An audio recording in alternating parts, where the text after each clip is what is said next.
guys, it's Elizabeth Finding Elizabeth, and today is Friday, May 11th, 2018, and I'm back with a second video this week. Wanted to do this in my space. Nobody's here, except you know who's coming, right? He's coming, and he's gonna drop all the things. Dale Cooper's on his way over here. But I wanted to make a video to talk a little bit further about the video I made on Wednesday. So for those of you who don't know me, I'm 52 years old. I had vertical sleeve gastrectomy 4 years ago. My highest weight was 402 pounds. My lowest weight was 198 pounds. And right now I'm experiencing about a 22-pound regain. And I was at 229 pounds today. Wednesday, I made a video that I had a really frustrating day. It's the video right before this. If you didn't see it and you want to go back and watch it. And I just wanted to address some of the things. A couple things. Number one, I want to thank everybody. Number two, I want to clarify some potential misconceptions. Number three, I want to tell you guys what my plan is. And number four, I want to talk a little bit about the mental mindfuck aspect of this. So first of all, thank you. I titled that video Help, and I asked for help without even knowing what it was that I wanted or needed. But I got it. I got it from all of you guys, and I wanted to say thank you for taking the time to share your comments. I appreciate hearing your stories of what has helped you battle regain. I appreciated the tough love. I appreciated the prayers. I appreciated the people who said you have got to make a plan and write it down. And really, more than anything, I think that video was about me being accountable and honest, not only with you guys, but with myself, and sort of punting and putting it all out there. Not that I haven't, and feel like I've been whining about it for months, and I hate that. I don't like it. I don't like watching videos where people are complaining about the same things over and over again, but you know what? The reality is that's where I was, and I needed something to, I don't know, I think more than anything, I needed help in being honest, not only with you guys, but with myself, and that video and that day sort of did that for me. So I just want to say thank you to everybody who commented, who texted, who messaged. I haven't gotten back to everybody yet, but I will. It was really important, and I got what I needed, as I always do from you guys. So thank you. Number two, I want to clear up a couple misconceptions, just because I don't want to throw my son and my boy under the bus. So just want to clarify. They are not bringing food into this house that is not good for me to eat. My son is a vegetarian, and Brian eats like the most successful weight loss surgery patient ever. He is, except he doesn't do produce. He does primarily protein. Every once in a while, he will have a tortilla, and once in a blue moon, he'll have ice cream, and that's it. The person who is bringing the food into the house and making the conscious choice to eat it is me. I can't put that off on anybody else, so I wanted to say that. And the second thing I wanted to say was, I absolutely 150%, I know what to do. I know what works for me in terms of losing weight. And I think it was more me trying to figure out how, I know what I need to do, but I'm not doing it. I am repeatedly not doing it. Every day I'm making these choices that are detrimental to me in terms of what I'm putting into my mouth and how I'm moving my body. And it's making, and I don't know how to jumpstart it. I don't know how to click back in to doing what I know is right. And that's exactly what that video and these discussions I've had since then have helped me do. So two people, particularly Gastric Tiger and Tanya Voodoo Queen, said to me, "What's your plan?" And Tanya also said, "What's your why?" So, you know, in my head, it's like I know what my plan is, but I thought about it. I thought, you know what, I need to write it down. I need to write down what my non-negotiables are for the next week. Those may change in some way over time, but right now, there's weird beeping going on downstairs and nobody's here. Is Dale Cooper on Tinder?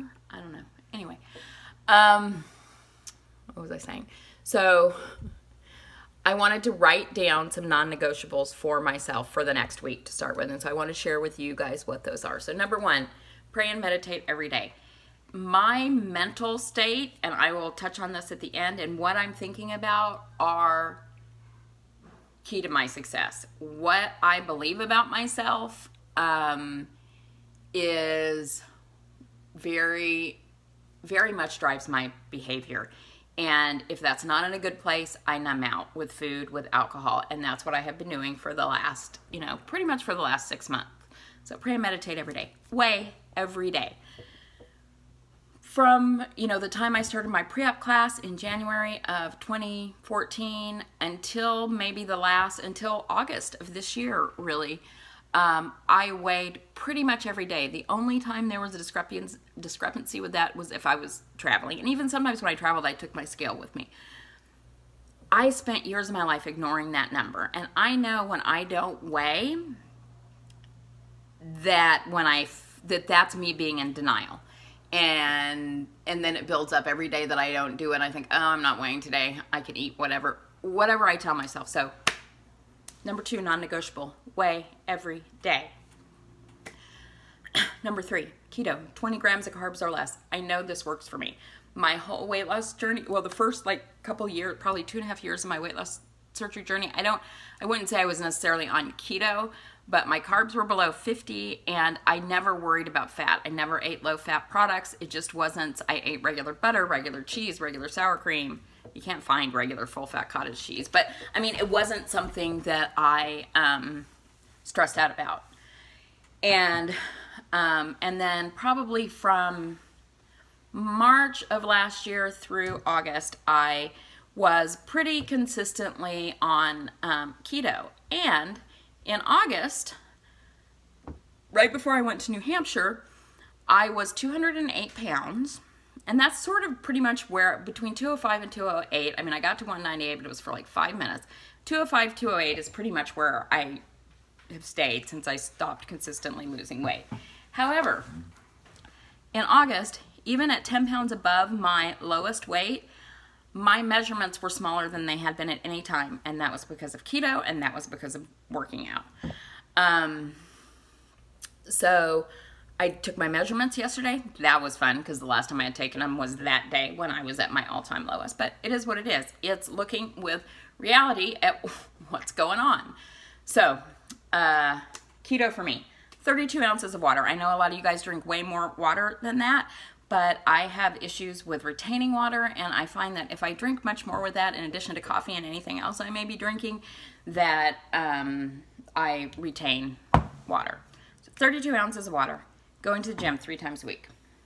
So those are my non-negotiables for this week. Like I said, they may get, when I'm in my groove, I go to the gym 4 or 5 times a week. But right now, I need to start it there. And one of the things Tanya said is, what is your why? Is it health? Is it plastics? Is it, your appearance? And it's yeah, it's all of those things. Because if I lose 20-ish pounds, I am eligible to have plastics at Kaiser that would be paid for, at least on my stomach, which, and I recently saw someone on Instagram who I didn't know. It came up because I was following the bariatric surgery tag, and I looked, and she had a before plastics and after plastics. And I looked at her before picture and said, okay, our body types are very, very similar. And I bet in her before picture, she weighs about what I did. And then her after picture, her results looked incredible. So I messaged her and said, I'm just curious if you don't mind sharing with me what your weight was when you had plastics and what procedure you had. And she was 225 in that first picture. Her body is very similar to mine, and she had an extended tummy tuck. And let me tell you, if I could have those results, I would be thrilled. So it was good for me because so many people who have plastics are way less than I do. So it was really helpful for me to see somebody. So yes, it's a motivating factor that I get down to this BMI so that I could do it at Kaiser. My appearance matters. I don't like not feeling good about how I look. My health matters. But really the thing that finally kicked me over the curb with all this was just all the things that happened on Wednesday that reminded me of how I used to feel. And it was a little shocking to me that 20-pound regain made me feel the way I felt 180 pounds ago. And I refuse to go back there. I absolutely refuse to go back there. So that's my why. I'm not doing it. I'm not having it. I'm sick of fucking around with this, which is what I've been doing for the last 6 months. So anyway, that's my plan. I'm sharing with you guys. Now is the other part. Why have I been fucking with it for the last 6 months? What's been going on? Well, you know, I have shared a lot in the past about my relationship stuff, and I haven't been doing that, and I haven't been using YouTube as an outlet to work out some of that stuff. Number one, because it's somebody else's privacy, obviously, but also because my significant other's mother had weight loss surgery also, and she watches my videos. And so obviously that makes me a little hesitant in terms of how deep I can go with this. Because it's one thing if none of you guys know who this person is. It's another thing if his mom is watching, right? So let me say this. If you are watching, you know who you are. If you're watching, see I'm wearing your earrings, you got me. If you're watching, I would really appreciate it if you turned off now. So anyway, that's that. But so here's the deal about relationships have always been very tough for me. And this relationship, you know, had a lot of drama in the beginning, and then there was a crisis, you know, a medical crisis, and then we've been living together for 6 months, and I work from home. So we are together all the time. And I have probably never spent this much time with, maybe other than my son, maybe, or my, you know, parents when I was a little kid. As an adult in a relationship, I probably have never spent this much time with anybody. I mean, consistent day in, day out time. And here's what I've learned. Number one, oh, here's the other thing, is like when I met his family, I took all the videos about the drama. I took my dating series down. I took my bridge video down. And if you guys don't know what I'm talking about, don't worry about it. It doesn't matter. But anyway, I took all that stuff down.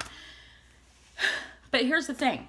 Y'all know I was super in love with him, and it was super traumatic for me when we split up. But here's what I realized this time around. I didn't even know who he was then. He was, in my mind, the person he was what I was projecting onto him, and was also, I mean, and he fed into that because he was, you know, there were things he did that led me to that projection, but a lot of that was my own making up. The person that I know now has very little resemblance to the person back then, which in many ways is a good thing. You know, I know him very well now. I consider him really to be my best friend. And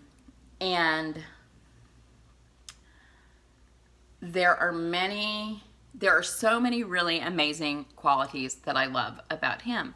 But also a lot of those things that I really was enamored with weren't real. And part of that's his fault, but I think more of it is my fault. So here's coming to, so I haven't really been dealing with that, and I don't know how I'm going to deal with it, but I love him a lot. I don't know if, you know, I don't know if this is the relationship for me for some reasons and things that I don't think, you know, he can or wants to change, and that's fine. That's fine. That's him. However, I have been numbing out about that. I have been letting that stuff impact how I see myself. And I have been letting that stuff and that numbing out lead to this weight gain. And sort of it's like a self-fulfilling prophecy of saying, okay, see, I fucked it up again because I got fat. I fucked it up again because I got fat. And it has nothing to do with that. I mean, that's the big realization. All those problems that I had before, I have now. And it's so interesting to me to see how, particularly in this relationship, because it was one thing and then it's this, how I play into that. So the reality is I have to deal with stuff head on. I have to deal with this weight loss head on. I have to be honest and authentic with myself about what I want, what I need, And knowing that if I can't get it where I am, it's okay. That's okay, you know, and I am strong enough and to move through that, however that transpires. But I have to stop hiding my head in the pillows, which is what I've been doing. I mean, I have really, really, really been sticking my head in the sand and pretending I'm not gaining weight and pretending everything is, you know, not perfect, but pretending maybe the relationship is something it isn't. And it's time to stop doing that and to, you know, just be true to who I am. And that was another realization that came to me on Wednesday. So that's where I'm at. I'm feeling really good. I'm feeling really committed, and I'm feeling really, really grateful to all of you guys. So have a fabulous weekend, and I will talk to you later. Bye.